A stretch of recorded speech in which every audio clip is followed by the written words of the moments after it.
First name is Basnot. That's spelled Basnot. My last name is Phillips Williams, which is spelled Phillips hyphen Williams. How did I learn about my passion? I guess, like everything else, that was a seed planted on the inside of me and it literally grew. I would actually cry with other people. That's a little bit sticky because you look kind of silly sometimes with that, but just this compassion and empathy towards other people, being able to feel their pain and to relate to them, and that's still pretty much who I am today. Although I have much better control after all these years, much better control over the tears, but just the heartbreak and feeling the pain of other people is something, and again, I consider it a gift from God because it creates that bond. And the being genuine and being present in the moment with people is huge for me. It's huge. I wish I could visit and spend a very long time in Israel. The four things I really enjoy most, first is reading. I love to read. My second most favorite thing to do is to sit out and just look at the sky, listen to the birds, and look at flowers. So kind of like my quiet moment. The third thing I enjoy doing is visiting with friends. And the fourth thing I enjoy doing is sitting by the seaside at twilight. If I remember correctly, I was about 6 years old when I actually said that I wanted to work as a nurse. I wanted to serve other people. And I think lots of little things about my childhood, lots of little things that others saw, pointed in that direction. And at the end of the day, I think it's just this servanthood desire, this desire to serve other people. Plus also my grandmother and my aunt-in-law were connected to healthcare, and that just really slotted right into my own little dreams for myself. And here I am today, years and years later, and I have not worked a day in my life. I do not consider what I do as work. It's just part of my life, and that's huge because I pop out of bed and I still am on fire about going to work and seeing the people, the patients and the staff and so on. And today, just as I was when I first started nursing school. So, and it's a blessing because a lot of people work because they feel they have to work at something to make some money to pay the bills and to live. For me, work is not really work. I get paid to have a lot of fun no matter what's going on in the day. I really enjoy the day, and to me it's just, I just get totally giddy sometimes about being at work and doing the things that I do, and I get paid for it. So I think it's a win-win situation with me all around. I love what I do. I think because I tend to live in the moment, I tend to be present with people a lot. So if they're excited and passionate about, let's say, a place that they've visited or their own dreams, that really draws me. And I light up along with them. So I enjoy them in that moment. And that is really nice. I really enjoy that. Mm. One of the most passionate people that I know is my sister. My elder sister, Metlin, she is on fire. She's passionate for the Father. She's passionate about her belief and her, again, I think also just serving in her church, serving her master. She's really passionate about that. I am really good at empathizing with people. Just being there for them, meeting them where they're at, and just being in the moment with them. I would really like to get exceedingly good at encouraging people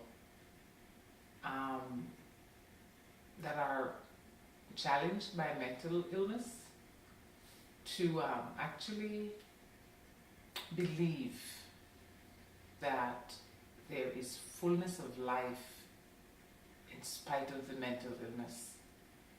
I really wish I had almost like a magic wand to get that hope across. It's a bit of a struggle, especially for people who have this chronic illness that they've been struggling with for years and years, to convince them that, you know, there is hope, and you can actually lead a full life. You can fulfill your dreams that you had before the mental illness diagnosis. The work I do allows me to serve every day in one capacity or the other, and that for me is huge.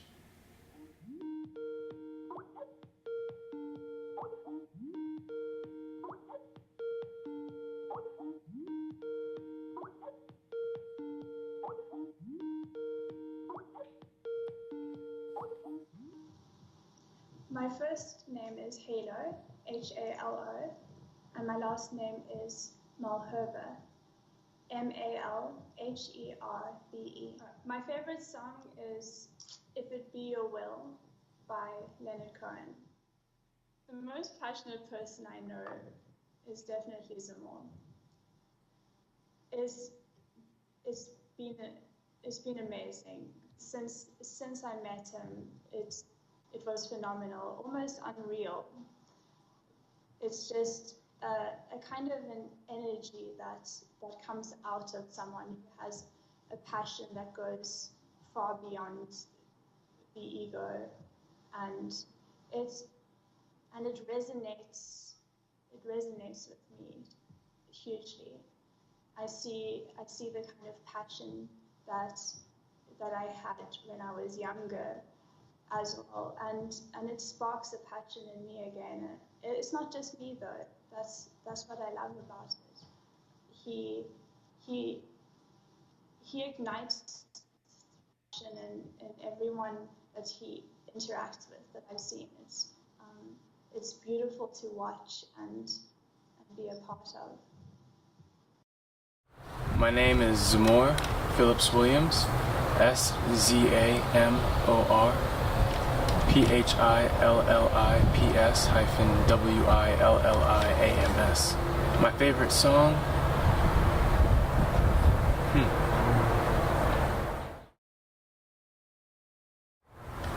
My favorite song is Opera by Emanuel Santaroman. It was part of the soundtrack of Guy Ritchie's film Revolver, starring Jason Statham and Andre 3000. One place I wish I could visit would definitely be Iceland. I'd love to go scuba diving underneath the glaciers, and I'd love to just explore the mountains and the wildlife and all of the amazing geological things that are there to see, volcanoes, etc. 4 things that I enjoy doing right now. Well, I love traveling, practicing Kung Fu, writing, reading. I'm really good at being kind. It's something I work on every day. Strive to be more kind, more compassionate. I strive to be able to listen with a heart filled with compassion for others. So that way, even if I can't actually empathize, the way that I present myself to others is still more than just sympathy, and it's never pity. It's something that really resonates with them and lets them know that I'm here for them. I want to get really good at being a leader. Not just a leader in my chosen profession, not just a leader among my social circles, but I mean like a world-class leader. You look at Winston Churchill, you look at the great generals of the past, and I mean there are so many other people you can look to.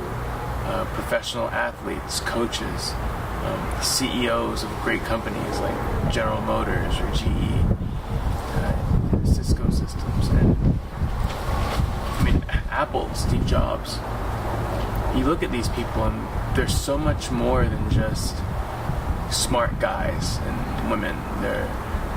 They're people that are able to create and replicate other leaders and to bring others up to fulfill their greatest potential. For me right now, work plays a huge role in that because my work is kind of two-sided. I have my career path, sales, becoming an executive leadership role type person, and then there's the other side of it, which is writing. And I fancy myself a budding philosopher of sorts, and a fantasy novel author. So it's really important to me to not only read things that will show me what others have done, but it's really important as well to be the best version of myself that I can be. That way, anything that I write that deals with the human condition comes from a place of authenticity, a genuine feeling and knowing, because I've been there, or I know someone that's been there and I've sat with them. It's really important to me to be able to connect with an audience, whether that audience happens to be a team that I'm leading to create more sales and help customers, or whether it's because I want my characters in my novel to really seem real and lifelike, and for the readers to take a vested interest in them. The most passionate person that I know is a woman named Kimberly Zink.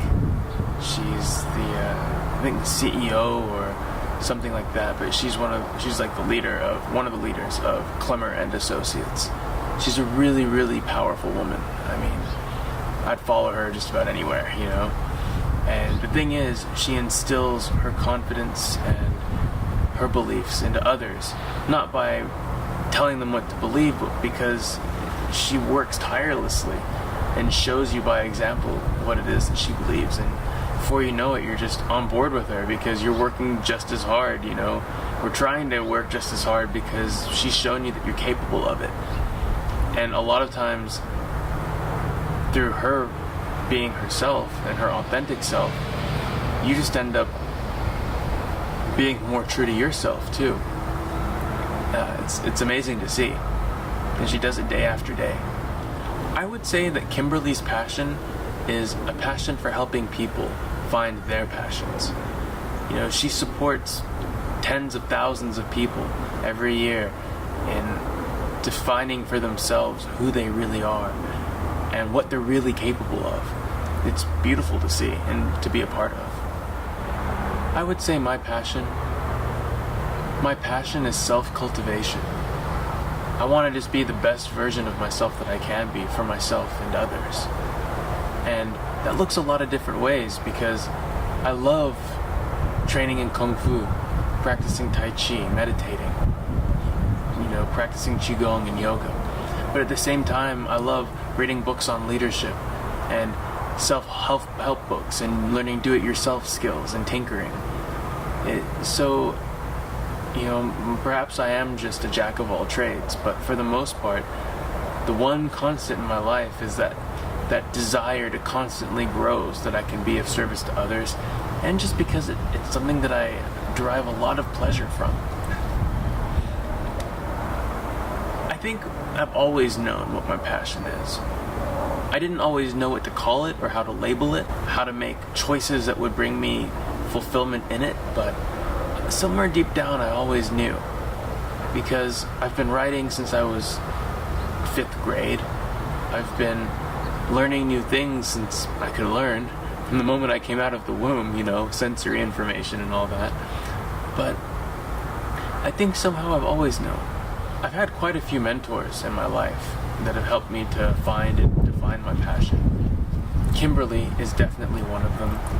My Shifu Glenn Bullock of 9 Province Kung Fu in Grand Junction, Colorado. He's definitely one of them. My first Shifu, Shifu Jim, he was the one who got me started on my path for martial arts practice, really, and Kung Fu. But you know, my Kung Fu practice isn't everything that there is when it comes to the things that have shown me what I love about learning. Even just with my current job, my boss, Callie Gaylord, she's really powerful. She's a great leader and a great person, and I've learned a lot from her, and I have really rekindled my love for reading about business and leadership and all of the things that when you're sitting on a beach drinking, you know, coconut water out of a coconut, you're not really thinking about, but they still apply. And then of course, Halo. Halo's definitely someone that I think of as a mentor in many ways. She struggles with mental illness day after day, and her mental health journey is something that I've been fortunate enough to be a part of, and it's taught me a lot about myself, my self-imposed limitations, and about the choices that I get to make every day. I would say Sifu Glenn is my favorite mentor. He's just such a cool guy. He knows so much about Kung Fu, and he's always learning more. And he's so ready to teach you what he knows, no matter what. I remember I started training with him in his garage, and now he has a beautiful school, 9 Province Kung Fu, and it's amazing. You know, people start training with him and they just become like family. It's really beautiful. I would say the biggest challenge that I've faced in learning about my passion has been lack of consistency in what I do. Because I'm learning new things, I really haven't stuck with any one thing that long outside of Kung Fu and writing. Everything else, it's like I do it for a year, 2 years, 3 years, and then I'm on to the next great adventure, which makes me feel a little bit like Sinbad. I mean, but, you know, Sinbad mastered his skills. So I've got an entire lifetime, which might be a day and it might be a decade, or hopefully even more than that. And in the meantime, I'll just keep learning new things and doing the best I can to impart what I have learned to others, those who really desire to learn. The way I've overcome most of my challenges has been pretty simple. Stubbornness. Just pure determination, really. I refuse to fail. My favorite animal is a black panther. My second favorite animal is a red panda. I have a thing for colors. I still am just as passionate today as I ever was, and having just as much fun today as I ever was, and I hope I'm paying forward into other people's lives, other young nurses and other young, you know, professionals in the healthcare.